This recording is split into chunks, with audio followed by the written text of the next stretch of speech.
isso? Quantos têm expectativa do que Deus vai fazer nessa noite? Obrigado por 5 pessoas que têm expectativa. Quantos pentecostais, avivados, incendiados têm expectativa do que Deus vai fazer aqui hoje? Foi incrível o que Deus fez pela manhã. Tanta salvação. E hoje eu estou realmente estranhando vocês um tiquinho, que geralmente à noite é mais avivado do que de manhã. Estou achando que vocês devem ter comido uma feijoada, algo do tipo. Feche seus olhos.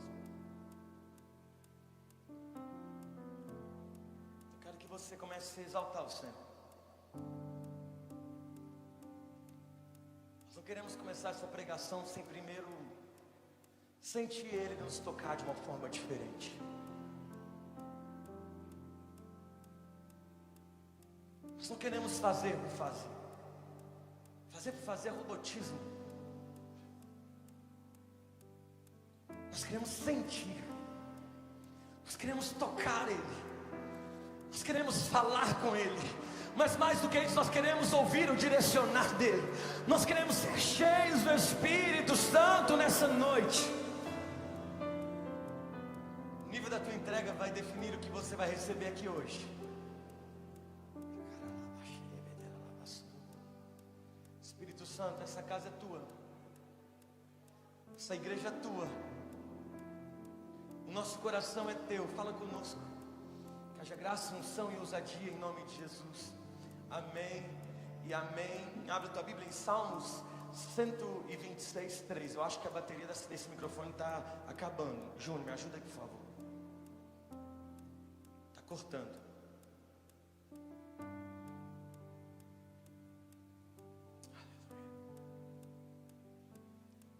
Pega o seu celular, eu queria que todo mundo abrisse. Se você não trouxe o celular, se não trouxe a Bíblia, abre o celular. Vamos estar todo mundo conectado aqui hoje, em nome de Jesus. Vamos criar essa cultura na nossa igreja, amém? Aleluia. Vem retorno para mim, por gentileza. Ei, som, ei, testando som. Quem achou, diga amém.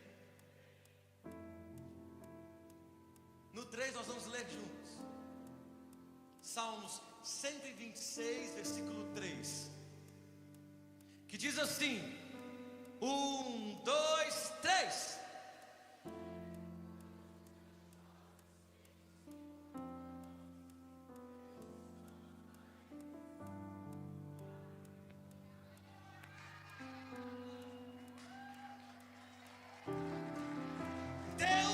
Está fazendo coisas grandes. Eu vou repetir. Nós não servimos um Deus que está parado, imóvel, não. Deus está fazendo coisas grandiosas. Coloca no telão. O tema da mensagem de hoje é: Deus está fazendo coisas grandes. Sabe, amados irmãos, muitos irmãos não percebem, mas esse está cortando também. Mas eu sinto como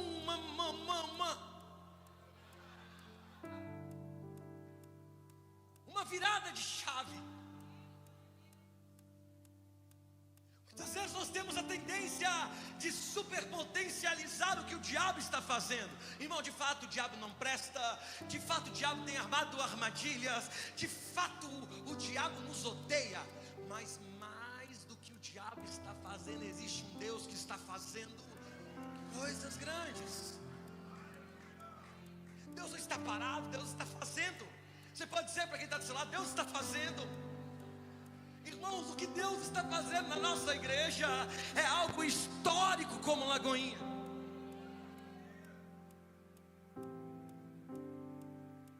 Não tem como mensurar. Mas, pelo amor de Deus, um dos maiores erros de quando Deus está fazendo algo grandioso é a gente naturalizar o sobrenatural. Não tem como explicar o que Deus está fazendo, assim como eu quero declarar sobre a tua vida e sobre a tua casa. Ninguém vai saber explicar o que Deus vai fazer na tua parentela. Não vai ter como explicar o que Deus vai fazer no teu trabalho. Eu libero no nome de Jesus green cards liberados para a glória de Deus. Por que, pastor? Porque Deus grandes, olhe para mim. Eu queria que ninguém conversasse agora, no nome de Jesus. A nossa história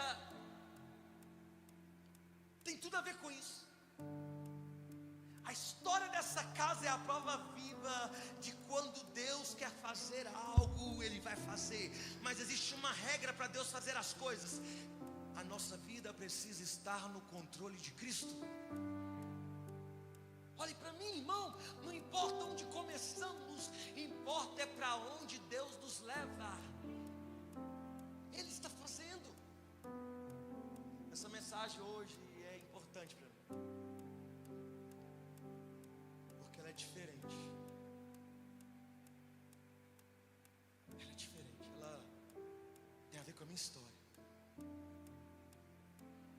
Tem a ver com o que nós vivemos aqui. Tem a ver com esse pastoreio. Tem a ver com essa casa. Hoje nós não estamos aqui para engrandecer os feitos de Satanás. Eu vim aqui te munir, para você se lembrar que Deus não parou de fazer algo incrível na tua história. Sabe o que acontece quando tudo muda na vida do crente? Quando Deus começa a fazer coisas grandes. Olha para quem está dizendo assim: ah, quando Deus faz coisas grandes. Quando Deus faz coisas grandes, Ele começa no pequeno para revelar o grande. Muitos não vão dar nada para você, mas Deus não tem disso, irmão. Eu vejo a história de Davi, quando Deus pega o pequeno, excluído, e fala assim: é ele. Porque o homem olha o exterior, mas Deus olha o interior. Muitas pessoas vão olhar para você e falar assim: não tem jeito, não tem condição financeira, não vai ter isso. Irmão, obra grande não se faz com financeiro. Quando Deus está na obra, obra grande se faz com fé. Deus pega as coisas pequenas, mas o segredo é estar nas mãos de Deus. Zacarias 4:10 vai dizer: pois quem despreza o dia das coisas pequenas, olhe para mim, não menospreze os pequenos começos. Isso é muito sério. Os pequenos começos é um marco. Por que isso, pastor Diego? O que para o homem é um começo frágil, para Deus é o início de algo grande e forte. Eu vou repetir: o que para o homem é algo frágil, para Deus é o início de algo grande e forte. Começa pequeno, mas Deus dá estatura, Deus dá fortaleza. Está comigo? Olhe para mim no nome de Jesus. Deus está fazendo. Irmãos, olhem para mim. Eu estou notando vocês muito dispersos hoje. Deus está fazendo algo grande sendo gerado na vida dessa casa. Diga comigo: o início pequeno não define meu destino, porque o meu destino é grandioso em Cristo Jesus. Diga isso para pelo menos duas pessoas. Fala assim: o teu destino é grande em Cristo Jesus. Fala assim: o que o diabo planejou não define o teu destino. Deus já decretou um destino de poder e autoridade. Tem alguém comigo aqui, pelo amor de Deus? Olhe para mim. Não menospreze o cinema da tua vida.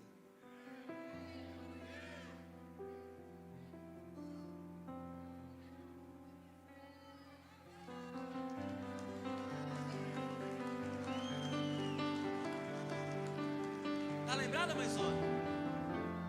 Tudo começou num cinema.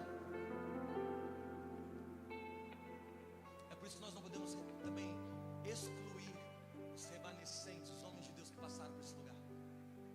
Olha que coisa louca. Eu ia trabalhar ouvindo o pastor André Fernandes no meu foninho de ouvido. E ele falava: tem algum incendiário aí? E o Valtinho gritava: ei! Você lembra? Você lembra? Deus vai lá, me manda para Boston. E de Boston, o pastor André me liga: Diego, preciso que você desça para o sul da Flórida. Irmão, eu não sei quanto a você, mas eu sou lá de Betim, Minas Gerais. Andador de ônibus, de busão, irmão. Não menospreze os pequenos começos. Porque se o homem destacou um limite para você, Deus me trouxe aqui para gritar no teu ouvido e dizer para você: ninguém limita o que Deus vai fazer. Ninguém limita o que Deus vai fazer. Maiores são os planos de Deus. Eu quero que você grite bem alto para o inferno ouvir. Deus está fazendo coisas grandes. 1, 2, 3. Você pode aplaudir Jesus aí, irmão?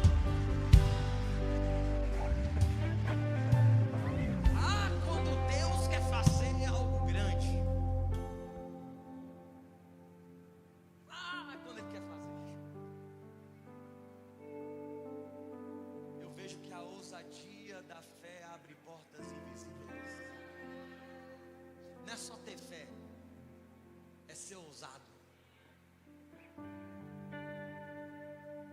Não adianta só ter fé, tem que ter ousadia em fé. Tem gente que tem fé, mas não se move. Se você tem fé, você precisa ser impulsionado por essa fé. Irmão, se você tem fé para quebrar uma parede, pelo amor de Deus, pega logo nessa marreta e começa a... Você entendeu? Já saiu um tanto de negócio de fofoca aí. Pastor de Lagoinha, quem viu? Pastor de Lagoinha quebra a parede no culto como um ato profético. Aleluia, porque não é você que lê os comentários. Posso contar um negócio? Não tem que fazer sentido o que Deus mandou você fazer. Ah, mas ato profético, irmão, deixa eu falar uma coisa. Gente que nunca construiu nada, gente que nunca quebrou parede para expansão, está querendo ditar para nós o que nós devemos fazer. Deixa eu te contar uma coisa: o inexplicável não se explica. Eu fico imaginando aquele povo dando volta nas muralhas de Jericó, prestes a elas caírem, e o povo dizendo assim: não tem jeito, não tem jeito, não tem jeito. E eles fazendo o quê? Tampando, vamos tampar os ouvidos. Continue a marchar, porque essas muralhas vão cair.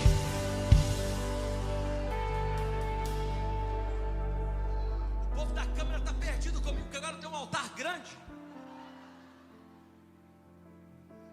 Para de crescer mediante ao que os outros querem que você faça. Porque o medíocre quer que todos sejam medíocres. O pequeno quer que todos sejam pequenos. Troca a ótica, troca a mentalidade. Olha como Deus vê, escute como Deus escuta. E fala assim: Deus, eu estou 100%. Coisa louca, a gente quer naturalizar o sobrenatural. Qual é a zona que Deus está? É a zona de sobrenatural. Então por que eu quero caminhar no natural?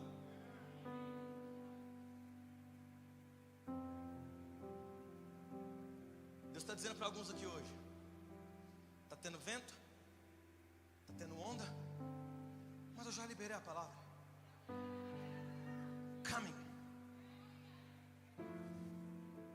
and walk on the water. Estou falando árabe.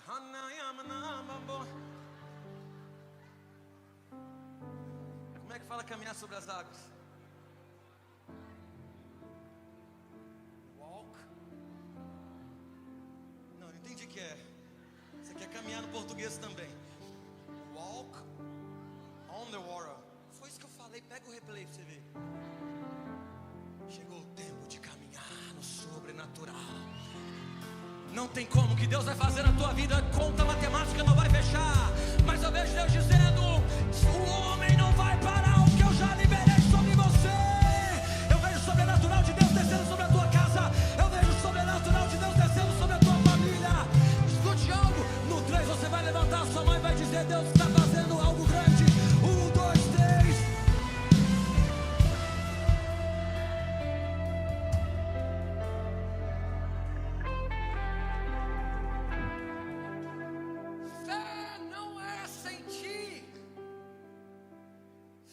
Decidir crer.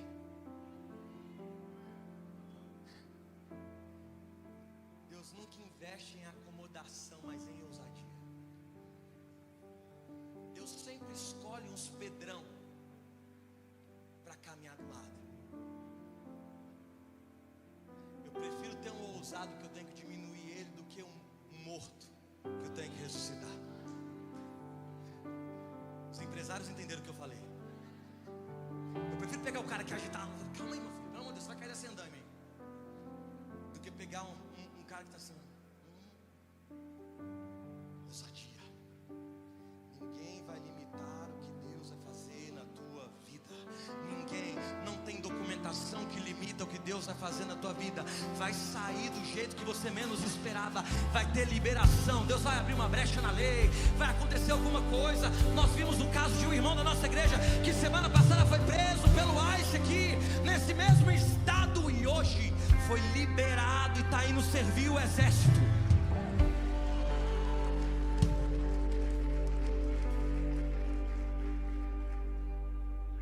Coisa doida.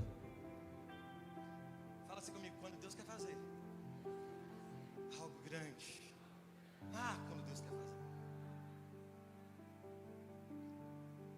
Ele sempre vai prover quando não há recursos. Para de reclamar da escassez. É a condição propícia para a execução do milagre.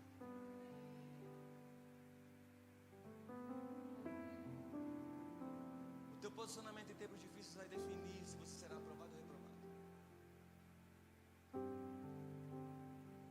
É aquela canção que não gosto muito desse ritmo, mas é aquela canção que diz: vou passando pela prova. Quem murmura, oferecimento vaca leiteira. Quem murmura retrocede a bênção. Mas quando eu fico imaginando Deus lá do céu vendo um crente que adora, mesmo com uma condição difícil, Ele fala assim: é só você olhar a sua condição como pai. Quem é pai aqui? Quando você tem um filho que fica murmurando o tempo todo, você tem prazer em dar alguma coisa para ele? Mas quando você tem um filho que te agrada, que fala que você te ama, eu isso e aquilo, o que você faz? Você quer agradar ele o tempo todo. Assim é Deus, quando Ele vê um coração contrito em adoração. Deus não te chamou para ser um reclamão, Deus te chamou para ser um adorador. Eu estou pregando para alguém aqui, irmão, no nome de Jesus.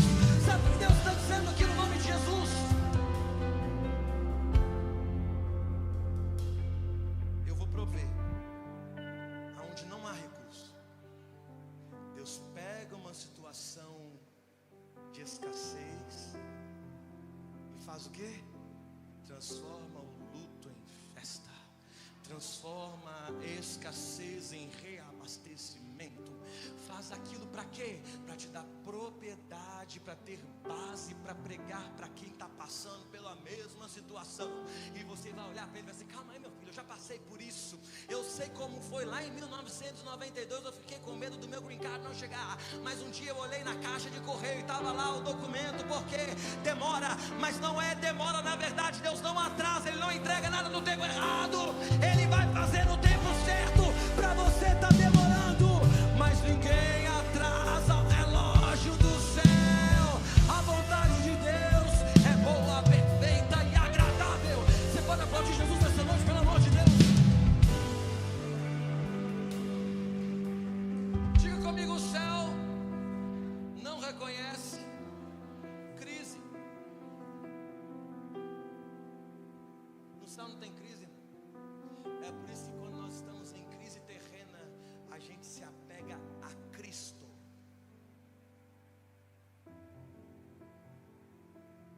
Porque o dinheiro não é dono dessa obra, mas Deus é o dono dessa obra. É por isso que quem comanda a tua vida vai definir se vai haver provisão ou escassez. Você está comigo? Quando Deus quer fazer algo grande, a gente vê que, diga comigo, unidade do povo gera milagre coletivo. É numa obra como essa eu recebo um homem chamado, não sei nem se podia falar aqui, mas vou falar, Diogo. Ele está aqui. Vira para mim e fala assim: eu vou dar o altar inteiro. É numa obra como essa que a gente vê um pastor falar assim: eu quero A gente nem ia montar aquário. Fala assim, eu quero montar um aquário para bateria, né, pastor Luiz? Monta o aquário. É numa obra como essa, o eletricista, cadê o Carlos? Vira e fala assim, eu vou fazer a elétrica toda.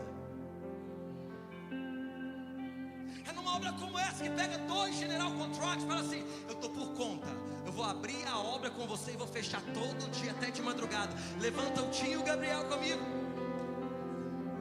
Igreja não se constrói no singular, entre outros irmãos. E Deus está fazendo o quê? Levantando no coletivo. Para quê? Para abençoar uma igreja. Irmão, deixa eu falar uma coisa, não há mérito algum nessas pessoas ou em mim, no tudo que a gente está vivendo. Em aspecto espiritual, tudo foi Ele. Deus só levantou as peças que são disponíveis, servos bons e fiéis, que estão dizendo, Senhor, eu pego a minha mão de obra e eu entrego na tua obra, porque escute algo, cada um de vocês que semearam nessa obra, Deus vai fazer algo que vocês nunca viram, porque Deus não fica devendo nada a ninguém. Você está comigo? Por que isso? Eu tiro a centralização. E aqui eu falo a mesma coisa que eu falei de manhã. Não existe um centro dessa obra. Não é o pastor Diego, é Cristo. Porque quando nós fazemos isso, nós mostramos para Deus que nosso coração está no lugar certo, no lugar mais alto que um homem pode chegar no reino, aos pés da cruz. Você está comigo? Quando Deus quer fazer, eu já estou terminando, amém? Estou aumentando o ar, né? Quando Deus quer fazer algo grande, irmão, Deus primeiro amplia a visão, para depois ampliar o alcance. Repita comigo: amplia a visão, depois o alcance. Antes de ter essa parede quebrada, eu já vi a parede quebrada, eu já vi a gente reunida aqui, eu já vi esse lugar cheio, porque Deus me deu a visão. Tem coisa que Deus não vai mostrar para os outros, Deus vai mostrar só para você, e isso basta. Você precisa estar bem convicto. Eu já fiz umas coisas muito doidas e Deus fez 2 coisas na minha vida. Me deu uma esposa muito louca como eu. Quantas vezes eu virei para ela, irmão, deixa eu falar uma coisa, eu estava inaugurando um espaço como esse lá no Brasil, a minha igreja, faltando 1 semana de inauguração, eu larguei tudo e vim, porque Deus falou comigo, chegou o tempo. Eu estou te dando uma visão nova. O erro de não se movimentar quando Deus dá uma visão é fatal, porque talvez você está pensando, não existe perder tempo com Deus. Existe sim. Perdeu o time, já era. Deus levanta outro. Você não é aquela pessoa pastor, se Deus não quer, Ele vai ficar perdendo, a obra vai ficar, não tem gente na mesa, né? Não tem gente no som, não tem gente na luz, não tem gente na diaconia. Irmão, se você não quer, tá com biquinho, Deus vai levantar outros. É a mesma coisa que você está falando, não tem outro profeta, eu sou só esse profeta. Deus falou assim, meu filho, peraí, tem outros que não se dobraram, tem muitos outros, você não é o único. Sabe o que Deus está dizendo para nós aqui nesse novo tempo? Que quando Ele quer fazer, você precisa valorizar a visão que Ele liberou sobre a tua vida, porque primeiro vem a visão. Não inverta as coisas. Tem gente esperando provisão para depois ter a visão. E primeiro, escute bem, existe uma diferença sobre enxergar e ter visão. Enxergar é o que você está vendo, visão, parede não limita. Por isso tem coisa que Deus vai te fazer ver, ter visão de algo que ninguém viu. Ninguém precisa ver. É por isso que eu repito, não caminhe na aprovação de quem não tem visão. Você só precisa, irmão, deixa eu contar um segredo, eu estou terminando. Em 1 semana nós construímos uma obra de 1 mês. Seja honesto. Quem duvidou que ia dar tempo? Seja honesto. Aí, 3 pessoas sinceras, 4, 5. No final, eu tinha um tanto de doido. Eu estava doido igual eu mesmo. Eu lembro quando a gente liberou quebrar tudo. Eu tenho um vídeo ali, gente quebrando parede com o pé. Tem uns irmãos Karate Kids aqui na igreja, irmãos. Cadê ele? Tá ali, ó. Uma mãozada desse irmão aí capota todo mundo aqui. Eu chamei de Hulk.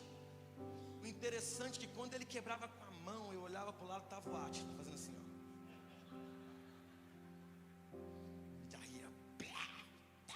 Em quanto tempo a gente quebrou tudo? 5 horas nada.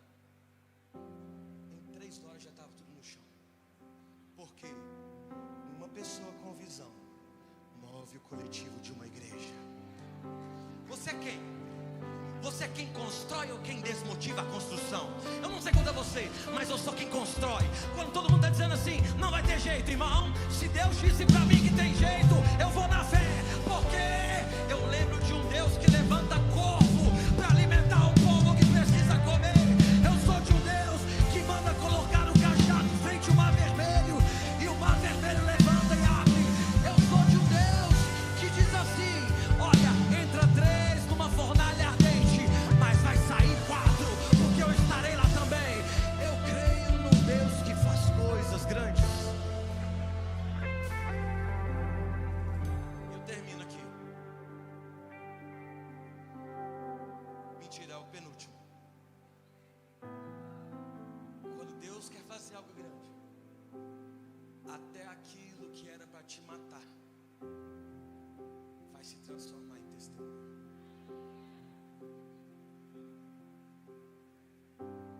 Pode te picar um escorpião, mas vai ser testemunho. Pode fazer macumba, mas vai te tocar, vai virar testemunho. Pode tentar te matar, te assaltar, mas até o assaltante vai virar crente. Vai tentar burlar teu sonho, até demissão vira testemunho na vida de um crente. Porque quando Deus fecha uma porta, Ele abre outra maior. Até aquilo que você achava que era para a morte, Deus está dizendo, é porque eu estou vendo lá na frente. Eu tenho vida, eu tenho abundância, eu tenho provisão, eu tenho algo novo para a tua história. Quando Deus quer fazer algo grande, fica de pé no seu lugar. Deus transforma dores em vitória. Diga comigo, dores em vitória. Eu fiz questão de falar o que eu falei de manhã, eu vou falar hoje à noite também. O pior tempo que eu passei na minha vida foi esse ano. Olhe bem para mim. Janeiro, fevereiro, março, abril. Eu sou muito intenso, quem já percebeu?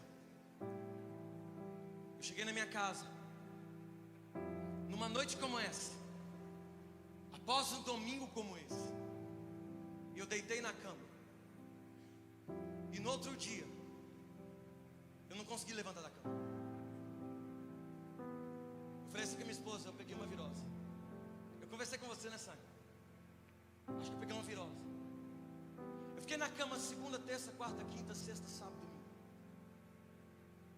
Eu não conseguia sair da cama. Foi assim, 1 semana, 2 semanas, 3 semanas, 4ª semana, até identificar que eu tinha caído numa depressão profunda. Como pastor dessa casa, eu estava em depressão. Eu não tinha força para reagir.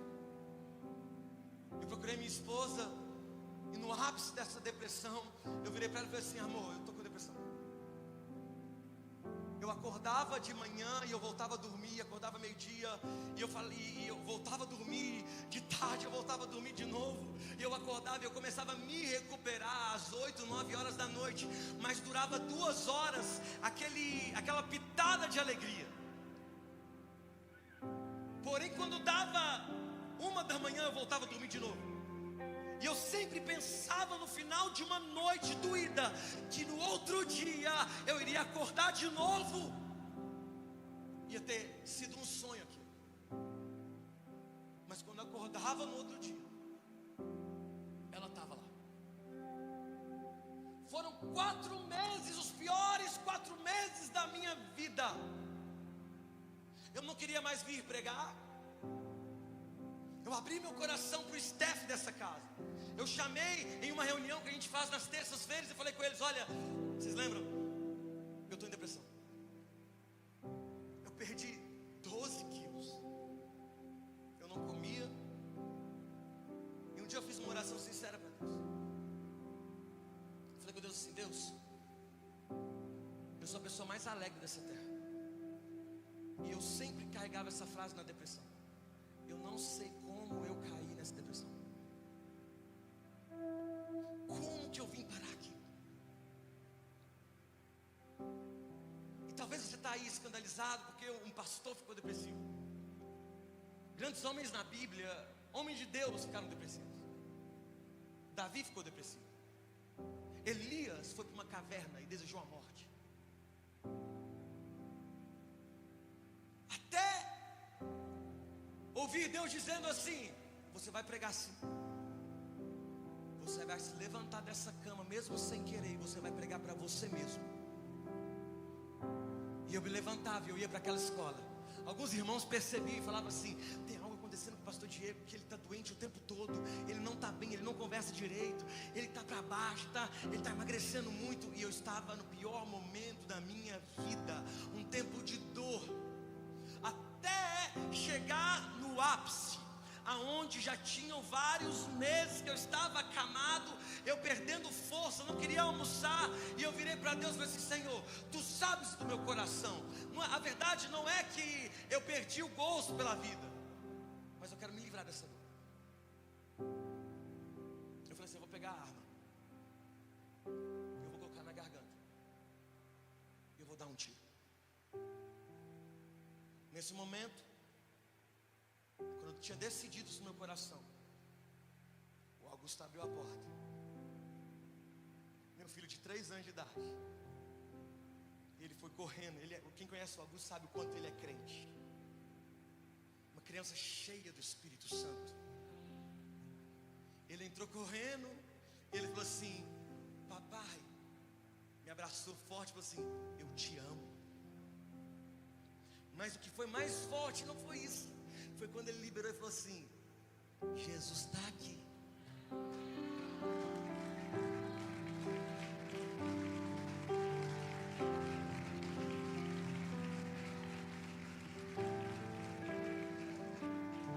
Essa frase eu nunca vou esquecer.